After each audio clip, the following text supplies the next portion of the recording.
What if you lived in a perfect society, free of war, crime, pain, anger, and sadness, but in order for your society to be sustainable, someone was forced to bear the weight of all these harsh burdens? This was the case for Jonas in Lois Lowry's novel The Giver. Jonas lives in a futuristic society where pain, fear, sadness, prejudice, and many other negative feelings have been eliminated. At the age of 12, each child is assigned a role that helps their society function. Jonas is assigned the role of receiver of memory. This means that he is responsible for bearing the feelings and emotions of the entire society so that they will not have to feel the burdens of their negative past.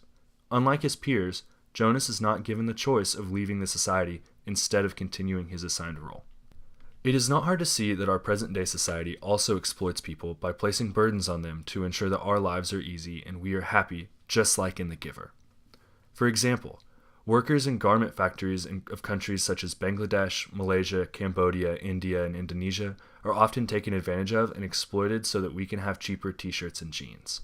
Factory workers were forced to live and work in conditions that are unsafe, as we saw at the Rana Plaza disaster in 2013, where over 1,100 people died and another 2,500 people were injured when the 8-story factory collapsed.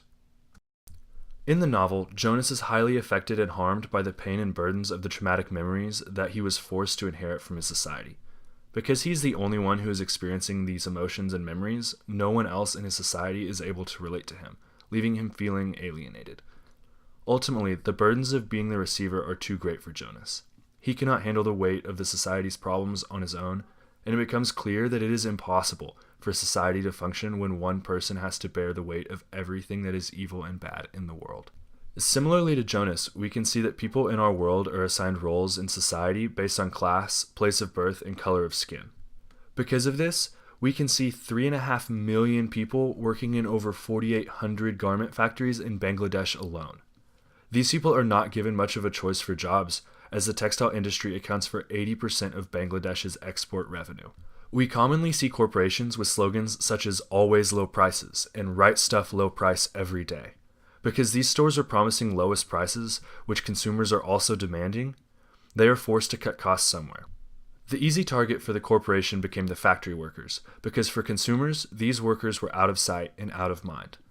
The workers are exploited to the tune of pay that does not come close to a living wage. The majority of factory workers in Bangladesh earn just over minimum wage, which is set at approximately $36 a month, while the living wage is over $60 a month. This $60 is the minimum requirement to provide a family with food, education, and a roof to sleep under, but the factory workers are being paid just over half of that. When Jonas is training to become the receiver, he is given memories of breaking a leg, which causes him great pain and gives him a limp for the rest of the night. Much like how Jonas is unable to escape the effects of his exploitation, the factory workers also do not get to escape. They work 14 to 16-hour days, 7 days a week, often finishing work at 3:30 in the morning, only to return to work at 7:30 in the morning. The few hours they have at home are not an escape either, as home is often a small tin-roofed shack, which is either provided by the factory or it's all that they can afford. So let me rephrase my original question. What if you lived in a society where you could be happy achieving all of your fashion needs at a low cost, but this was only made possible by exploiting millions of factory workers around the world? Would you do anything about it? Or would you continue buying shirts from Walmart, H&M, Gap, Zara, and Marks & Spencer? Or would you attempt to stop the exploitation of factory workers around the world? If you're looking to help put an end to this exploitation, there are a number of things you can do. First of all, be aware of where your clothing came from, who made it, and what they were paid. Once you find companies that source their textiles ethically, continue to support them. Reach out to your local retailers and request that they are transparent about where they're getting their clothes that they sell. Look for things that are certified fair trade, as it ensures healthy working conditions and fair wages for workers. Lastly, you can join organizations such as United Students Against Sweatshops and War on Want.